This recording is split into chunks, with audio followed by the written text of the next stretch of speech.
sa ating lahat. Mapagpalang panibagong buhay, panibagong araw na naman tayo.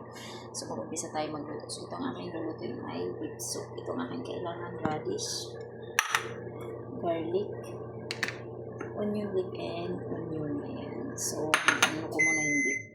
Iset ito na ang ating beef. Ayan, in-slice ko na para lulutuin. Ayan, umpisa na tayo magluto. Ilagay ko na yung beef. Ilagay ko na yung oil.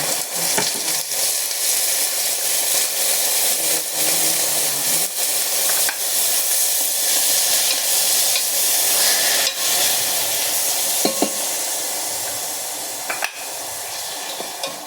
Ayan, isang betso natin.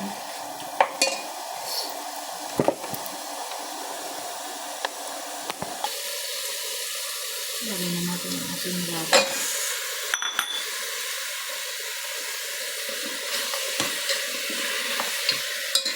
Lagyan natin ang ating onion.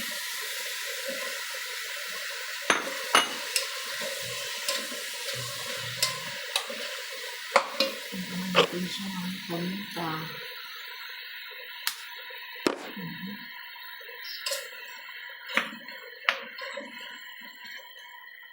Ayan, hinahanda na ako na tubig na mainit para mabilis kumulo.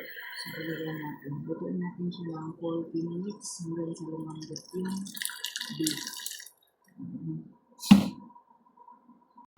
Impihan natin siya ng 2 spoon na tuna sauce.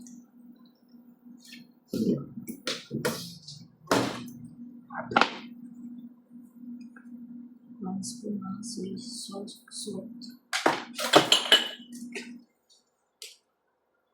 Lagyan natin ang ating onion leek. Ang ating beef soup.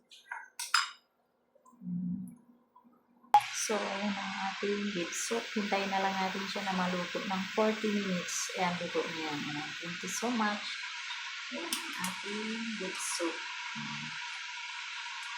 With radish. So, ayan. Thank you so much. Bye-bye.